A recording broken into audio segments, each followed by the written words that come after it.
Welcome back. It is Kentucky Sports Radio. Now happy to be joined by Will Stein, who was eating his lunch at the table there during the last segment. What were you eating? What's a good Will Stein lunch?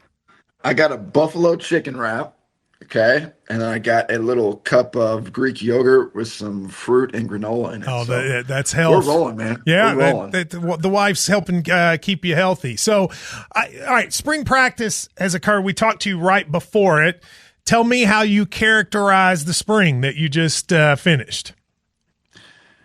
Well, I mean, I think when you go through a spring practice, especially early on in like a tenure, it's really teaching these guys how we practice, how we meet, how we just operate on a day-to-day, on day-to-day. So that was the big part for us early on, is teaching these guys how to practice. And I was really pleased with how they responded to that.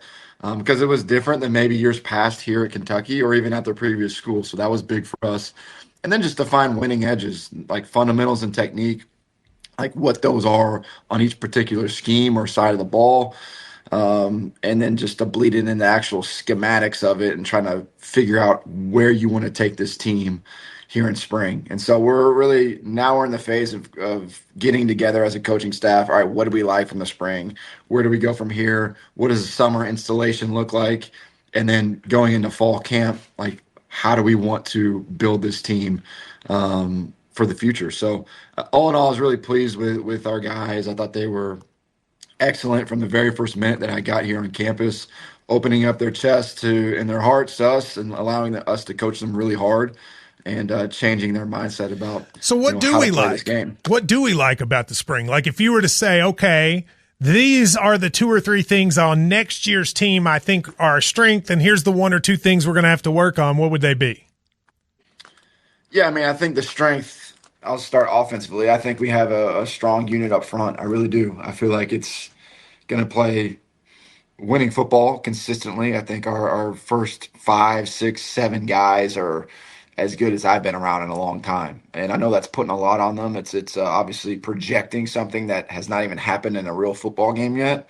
But I just see their size, their strength, their ability to retain information and play together as a unit. I thought that was really good. Well, let me focus on that for a second. When you say as good as you've seen, I mean, you've been around good Oregon teams, you've played good teams. Just the offensive line. Is it an offensive line that is at a level to be able to play with anybody? Yeah, I mean, when I look at it, I'd make it in terms of like who's going to play in the NFL. And I think you have, I mean, maybe not in the next draft because some of these guys are going to come back and play for us again, but you're looking at a starting unit that potentially all 5 could play in the NFL. That's pretty good. When you look at a team, the best teams have the most draft picks, right? Yes. They do. And so the units that I've had the last 3 years, all Joe Moore Award finalists, meaning the best unit in the country, a lot of those guys are playing in the NFL and had some first-round picks, some second-round picks, and I see what it's supposed to look like, and those guys are going to play in the NFL. Now, are they all first-rounders? I don't know. I mean, I think some have the potential to be, but you're definitely going to have all those guys playing in the NFL, whether it's the next season or the following season, which is I think that's a telltale sign of like how good they're going to be. I mean, defensively, I actually really like our secondary. You think about Ty Bryant, Jordan Castell, both played a ton of snaps in the SEC. I like Tyrion Nichols a lot at corner. I think he's a really good player. Aaron Gates is playing a ton at star, at Florida. Just got to stay healthy. And then it's really the other corner spot is really, I think, it'd be a good competition this fall. I like Hassan Sykes, what he did this spring. We're coming in from Western Carolina, and then young DeMarcus Gardner, who was somebody we retained, did a really nice job. And then Nasir Addison as well. So I like our secondary. I think our backers are a little bit unproven, but I like Grant Godfrey a lot, what he provides just from a leadership standpoint and understanding of our defense. Bo Barnes is an extremely talented, big inside backer. Reminds me of some of the former backers here at Kentucky from the past. He can run sideline to sideline. I think he's a really good player. And up front, I mean, I think Mike Keese is an elite type player. He's going to play in the NFL for sure. Tavion Gadsden, if he continues to stay healthy, he's a big body up front. CJ Works had a really good spring. Antonio Berry had a really good spring. I like Jaden Williams, what he did for us as well. So, I mean, I think interior D line is probably going to be another strength for us. Big end will be a strength. We got some younger spots at backer. But yeah, I mean, I really like our team. It's just about depth. Can we stay healthy? I know it's everybody. It's a cliche. Every coach says that, but Well, let me ask I you on think the that depth today, thing, because that's changed a lot in a way that yeah, I actually think would help Kentucky. This has been my thesis. Tell me if this is correct. You used to be able, if you were Alabama, you were whoever, Ohio State, you could get second, third string dudes that were all studs. Now those second and third string dudes might want to go start somewhere else. And now the talent is spread out more so that you can come in here and have a lot of guys with elite talent. Am I correct in that? yeah, that's 100% true. It's 100% true. So that's the big thing. It's not just getting the players, but it's having the right evaluation, and you think about, like, I always go back to IU just because they just won it all. So it's the most immediate thing that I can think about talking about. I thought they did a great job of evaluating the correct players to come in and fit in their scheme. And you don't know how much people are paying. That's the hard thing because there's no database that says these guys are getting this much. But when you think about market value of players, I do think evaluation is still the number one thing that matters. Do they love ball and do they fit your style of play and your scheme? So that's what we're doing right now. When you talk about what's the next phase for us as a coaching staff, we're about to go on the road and start recruiting, and finalize these 27s to make sure that they stay locked in, and then try to evaluate the 28s and beyond.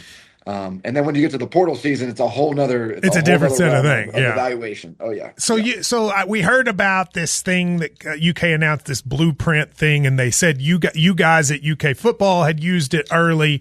So tell me, when you're sitting down saying what kind of players do I want to target, whether it's that system or what else, I mean, how do you narrow? There are thousands of players. How do you narrow what it is you want?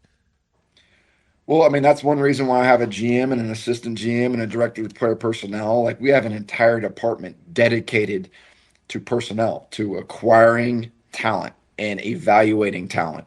I mean, I wish I could walk you guys back to basically our war room. There's like freaking 20 minions back there to just splicing film and building lists of boards, and they're students, and a lot of them are unpaid, and they just love Kentucky football and they want to do whatever it takes to help.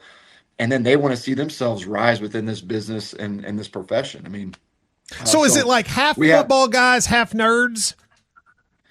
Yeah, I mean, I think a lot of personnel guys, you got to have some nerdiness to you, but they're all football guys too. I mean, it's kind of a blend. I mean, even coaches, you can't just have all freaking jocks, man. You got to have a blend. It's a team. So I agree. That's what these guys are, but they love it, and they come up here. They're the first to arrive, last to leave type kids, and just grind on film and getting players' names.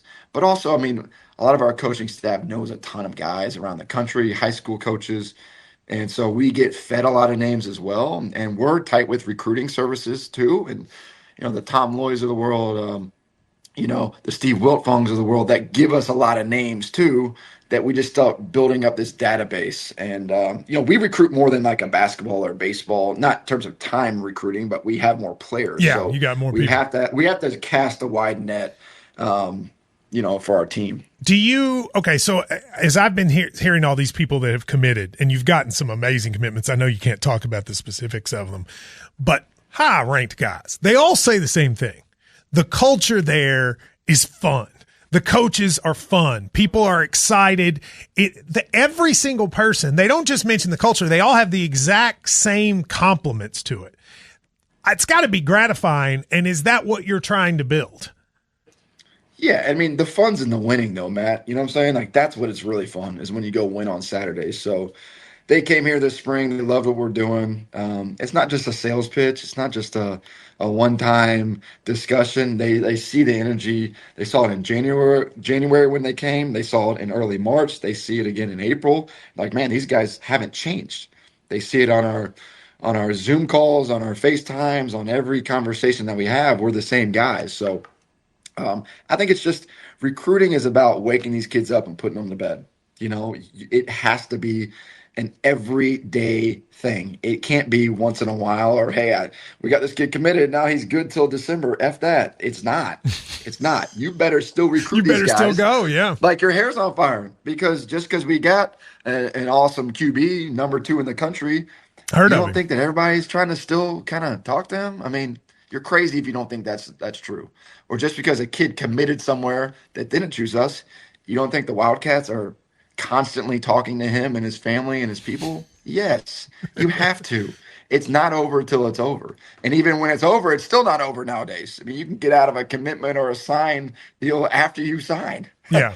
I forgot what they called the post signee portal guy. I mean, it's like crazy. So So you better recruit it's these interesting guys watching all the you. time. And Go ahead. then you got to recruit your own team. Yeah. Like you got to recruit your own team. So it's constant. But that's why I hired these guys. I mean, I hired guys that are like me that love football, that love their family, that I mean, I don't want to say Don't wear quarter cool zips dudes, though. but I mean, you guys, can't. guys that you want to go grab a beer with after work. But you can't. But you can't wear quarter zips though, Coach. Is what I heard. Yeah, but well, I mean, I got one on right now. That's what I told you. Aggressive take, super aggressive take. All right, and I think I meant to kind of talk about like button up and stuff. I just don't want to be walking around on eggshells. I don't want our players to walk around on eggshells because we're dressed like a corporate office. We're football coaches. So that was my point. It was super aggressive. I actually love quarter zips. So I don't know who was the guy on your old staff. Billy is like, very he's sitting right here. Who is it? Billy, come show Billy, it so Will Billy, can see hey, you we here. got the same name, dude. You know, like Yeah, look, hey, I got one on. And look, I got a cool one on too. You know what I'm saying? That actually Got is a a little good power one. K on there. Yeah, he was very disappointed. Yes. He was very disappointed. That's his See, thing. like, All I'm right, now not get gonna out of dress here, like Bill. Billy though. Like how Billy's dressed right now, I'm gonna dress more like you, Matt. You know? Yeah, this is football, Coach Gary. Even though I've never played one down. You got the hat on. I'm a hat guy. Yes. Slacks always gets on me because I'm wearing a hat in interviews. I'm like, I'm a hat guy. I know I got my hair's. I still got some flow, but I love a hat. I love it. Let me ask you, just from my fascination about, because the recruiting side of this to me is now I find it very entertaining. You seem sort of energized when we talk about recruiting. I hear a lot of guys in the modern era go, "Oh, this is so hard." I think you seem like you're like, "Look, these are the rules, and we're going to maximize them." Am I right about that? 100%. I mean, the best teams I've ever been a part of had the best players. And that's what I tell these guys too. When I have great players, I've been a part of 69 wins over the last 6 seasons. And what does that? Yeah, we had great scheme. We do awesome stuff on offense. We're going to dial up stuff on defense. But when you have better players, you win more games. It's pretty simple. Like, look at the last, I don't know how many national champions, maybe besides IU this year. Previous year, we played Ohio State. I think they had like 16 guys drafted. They won it all. Michigan was the year before. They had the most guys drafted. They won it all. Year before that was what? Georgia, most guys drafted. They win it all. And even if you look here, the best Kentucky teams in the last 12 years had huge amounts of people get drafted. Yeah. Yes. So, like, that's why recruiting matters so much. I mean, I love Joe Sloan and Jay Bateman. They're going to be much better coaches. I'm going to be a better head coach when we have better players. And so that's why we recruit this way. That's why we have energy. I mean, I want to stay in Lexington for a really long time, you know? And if I don't go get great players, shoot, you're going to be talking trash about me. You know what I'm saying? Like, deservingly so. Because I'm not going to do that. We got to go win. And how do you win? Get great players. So that's why I'm enthusiastic about it. All right. So let's say there's a player. Let's just say his name is Bob in Jamestown. And there's this player out there, and you see him and you like him. Are you all setting like a financial value where you say, I can't offer more than this? He's good, but he's this good. He's this dollar amount good. Or is it fluctuate? How do you do that to make sure you don't overpay and et cetera for players? Yeah, I think that's a great question. It's like we have to set our standard or our market rate compared to maybe other people. Like, what are we willing to pay on this person? And if it goes above, you have to be willing to cut bait. You have to. But it's like I've told Pat and Pete, like, you know, like when you go on a Google review, you know, for a restaurant and they got like the dollar signs. Yes. Like, yeah, you got the $1 sign versus $5 sign. There's going to be a few players that are $5 signs that we want. But you're also, if you pay a $5 sign player, they better come in here and be an impact player right away. Like, that's the type of money. Now, quarterback position's different because, like, the quarterback market is there aren't just that many. higher. And there aren't. Right. But if you get a $5 sign O lineman, you're basically saying you're coming here to play. But you're also talking about an 18-year-old going in the SEC and starting at offensive line for you against giant human beings on the other side of the ball. Or do you reserve that $5 sign and go wait till January and try to go get a $5 sign tackle? We went and got a really good tackle. He's going to be like Tony's here in Lexington, or going to Malone's and buying the best steak that you can. Like you better wear your nice suit and go. And there. where you would screw up, I would think, is if you paid $4 sign prices for a $2 sign player. Am I correct? 100%. Right. And what we try to do too is like, all right, what is this the cost benefit when we first got here? Like players that were getting a certain amount, we're like, all right, like this player, but we can go get 2 players for what the previous regime was thinking about paying this. Is like, all right, well, like that's when you see people get in the portal. It's not just because they want to leave. It's like, what are people willing to pay, and what are you willing to do for your roster? And so it's a constant juggling act. And so that's what we're doing right now. It's like, all right, how many guys at this position are we actually going to sign the high school next year? And then what do we want to reserve for maybe a portal player? Or what do we have to have coming back at this position? So it's all projections. It's a balancing act constantly. And we're always evaluating. It's kind of exciting, though. I actually think it would be kind of fun to do it like that. You mentioned feed the studs. You tell me if I'm wrong. This is just me looking from the outside at the way you built a roster. It felt like to me you were willing to pay top dollar for a handful of guys. I said on this radio show, your studs. And then everybody else, it was like, okay, they're going to have to fit into what we need to be able to pay them to do it, but we're going to really invest heavily in this 7, 8, 9 guys. Is that correct? Am I looking at that correctly? I think, yeah, somewhat. I think it's just like what the market demands and what we needed. When I got here, there was like no high school commits, barely, at O-line. Let's just use them as an example. There's nothing. And like everything was gone. Everything was depleted. It's like, nobody signed anybody, I'm like, holy crap, man. Like, we have to go get this position. And if we do not get this, we will not win. Like, it's a fact. So we went and spent on that position because in order for us to move the football, we got to protect the quarterback and be able to run the ball. So that was something that we had to spend on. So yeah, I think it's just a position by position basis. So I don't necessarily think it's like maybe as you put it, but it's yeah, you go get the best players you can. And a lot of this stuff too, like you put price tags on stuff, but kids still want to be in a great environment. They still want to be developed. They still want to see that what you do schematically fits them. And a lot of agents drive up prices too, like they drive it up and then they shop you around. So it's like a balancing act too. If you give them a number too quickly, especially in high school recruiting, it just gets shopped around. It drives the price up. Portal recruiting is different. It happens in it's like you're on the stock exchange. You're in New York City. Like, you better make a deal and get it and be aggressive or you're going to lose it, So that's one thing I thought we did an excellent job of is like, hey, they were there. Boom, get it. Get it done. Like, be aggressive in the portal. High school, you can massage a little bit. It's more of a slow cook. It's like a barbecue. Like, you better make sure it's right. And that's where you can really find out the person, the player. You see projections. Portal recruiting is like, it's wild. It's wild. Yeah. All right. Well, I do want to get my only little piece of recruiting. My guy, Max Duffy, former Ray Dye winner, tells me he's got his best Australian he's ever had coming in a year. And he's like, got to get him to Kentucky. So I'm just keeping that and throwing that out there on a punter. He said he's been with those pro kick guys for 15 years. Like, the best one we've ever had is coming in about a year. So just a heads up. Well, I love it. Well, yeah. Because he wants them here at Kentucky. I love it. Well, I do too. Well, I'll finish with this. How long do I have, Shannon? Go now, quickly. How excited are you for the fall and what's the experience been so far? I mean, I'm so excited. I really am. I'm really excited about, honestly, Matt, like these next couple of months, we have some recruiting opportunities too, getting kids on campus. We got OVs coming up. We're going to have my camp dates out for everybody here soon. So any parents that are listening, that's going to be out, which is exciting.